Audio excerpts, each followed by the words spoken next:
Se nós quisermos agradar ao Senhor, nós temos que analisar a Sua palavra, a Bíblia Sagrada. E desta vez, nós vamos tocar no assunto dízimos e ofertas. Como era aplicado os dízimos no Antigo Testamento e como era feita a partilha desses dízimos. Fique então com este mini documentário. Os dízimos do Antigo Testamento, isto é, da Torá, eram dados em frutos das árvores, produtos agrícolas, animais do gado e rebanho, e nunca em dinheiro, segundo o que está escrito no livro de Levíticos, capítulo 27, versículos 30 ao 33, e Deuteronômio, capítulo 14, versículo 22. Eles eram usados para dar o sustento dos levitas e sacerdotes, que não tinham heranças territoriais dentre os demais israelitas.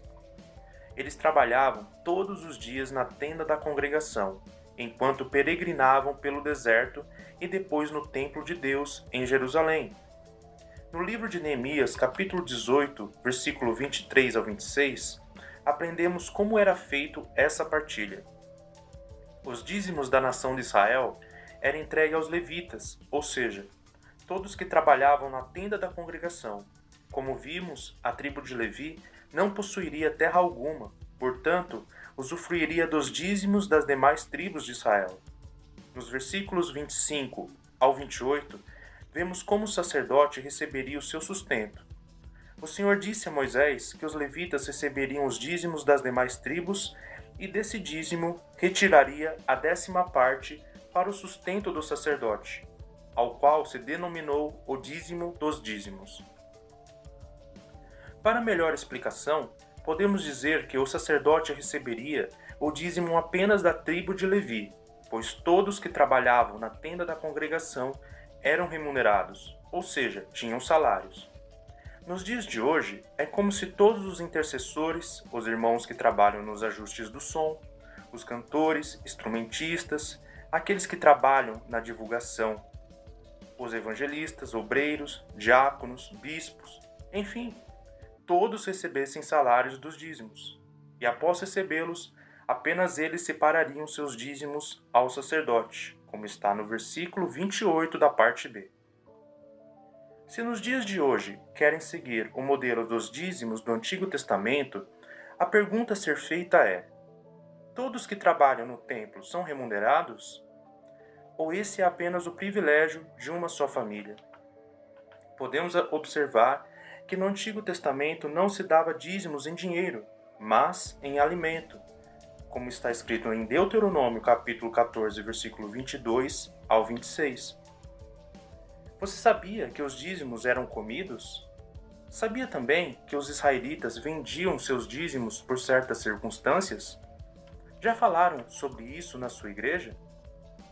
Os alimentos e animais que eram dados como dízimos no Antigo Testamento também serviam para sustentar viúvas, órfãos e estrangeiros pobres nas terras de Israel.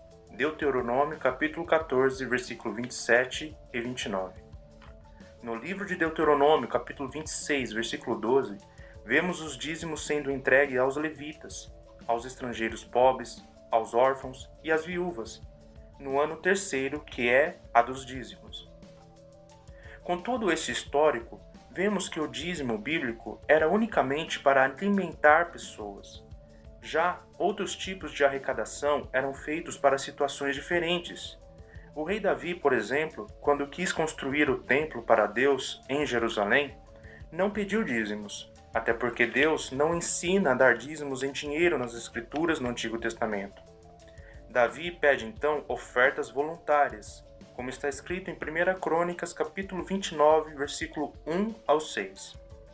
O versículo 5 da parte B, Davi diz o seguinte: Pois, quem está disposto hoje a ofertar com generosidade para o Senhor?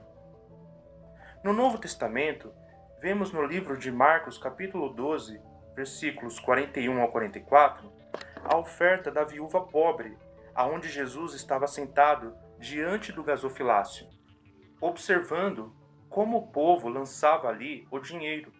Como podemos observar, no Antigo Testamento, o dinheiro era colocado no gasofilácio quando se tratava de ofertas e não de dízimos. Aquela mulher estava ofertando para alguma necessidade urgente do templo, e chamou a atenção do Senhor Jesus por ter ofertado com as suas primícias e não as sobras. Em Mateus capítulo 23, versículo 23, vemos que os dízimos continuaram a se tratar de alimentos, e como o Messias repreendeu os escribas e fariseus por desprezarem os preceitos mais importantes da lei: a justiça, a misericórdia e a fé.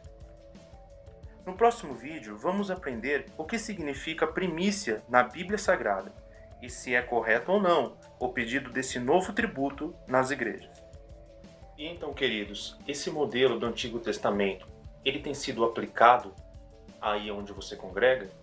Os versículos bíblicos que foram citados aí nesse mini documentário têm sido base ou fundamento no que diz respeito ao verdadeiro e real sentido do dízimo e oferta onde você congrega? Então fica aí ao seu critério analisar essas coisas. Paz seja convosco.